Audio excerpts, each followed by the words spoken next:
इस कहानी को सुनने के बाद आपका मन कभी नहीं भटकेगा।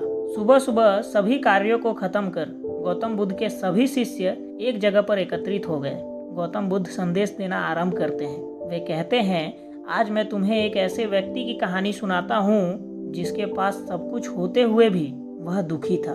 गौतम बुद्ध कहानी सुनाना आरंभ करते हैं। वे कहते हैं, किसी नगर में एक सेठ रहता था। उसके पास लाखों की संपत्ति थी, बहुत बड़ी हवेली थी, नौकर चाकर थे, फिर भी सेठ के मन में शांति नहीं थी। एक दिन एक व्यक्ति ने उसे बताया कि यहीं थोड़ी दूर में एक साधु है जो लोगों को ऐसी सिद्धि प्राप्त करा देता है कि उसे मनचाही वस्तु प्राप्त हो जाती है।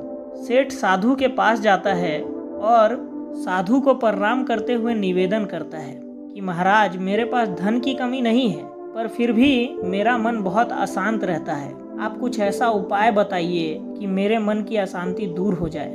सेठ ने सोचा कि साधु बाबा उसे एक तावीज देंगे या और कुछ देंगे जिससे उसकी इच्छा पूरी हो जाएगी और उसका मन हमेशा के लिए शांत हो जाएगा। लेकिन साधु ने ऐसा कुछ भी नहीं किया, बल्कि सेठ को पूरे दिन धूप में बैठा कर रखा और स्वयं अपनी कुटिया के अंदर छाया में बैठे रहे।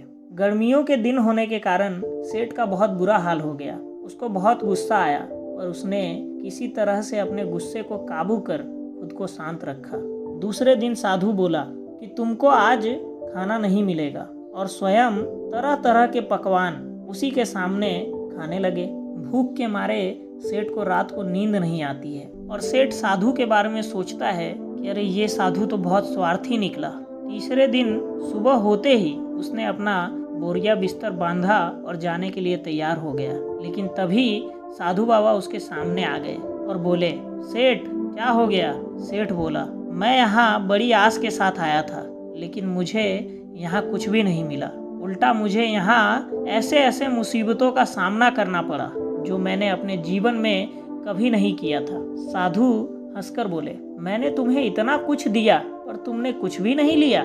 सेठ आश्चर्यचकित होकर साधु की तरफ देखते हुए बोला, किंतु आपने तो मुझे कुछ भी नहीं दिया। साधु ने कहा, सेठ, पहले दिन जब मैंने तुम्हें धूप में बैठाया और स्वयं छांव में बैठा रहा, तब मैंने तुम्हें बताया कि मेरी छाया तुम्हारे काम नहीं आ सकती। लेकिन जब यह बात तुम्हें समझ नहीं आई तो दूसरे दिन मैंने तुम्हें भूखा रखा और स्वयं खूब अच्छी तरह खाना खाया। उससे मैंने तुझे समझाने की कोशिश की कि मेरे खाने से तेरा पेट नहीं भर सकता।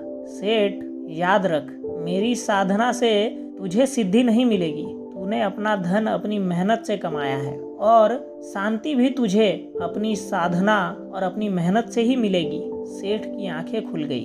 अब उसे अपनी मंजिल साफ साफ दिख रही थी। साधु के प्रति आभार व्यक्त करता हुआ वह अपने घर लौट गया।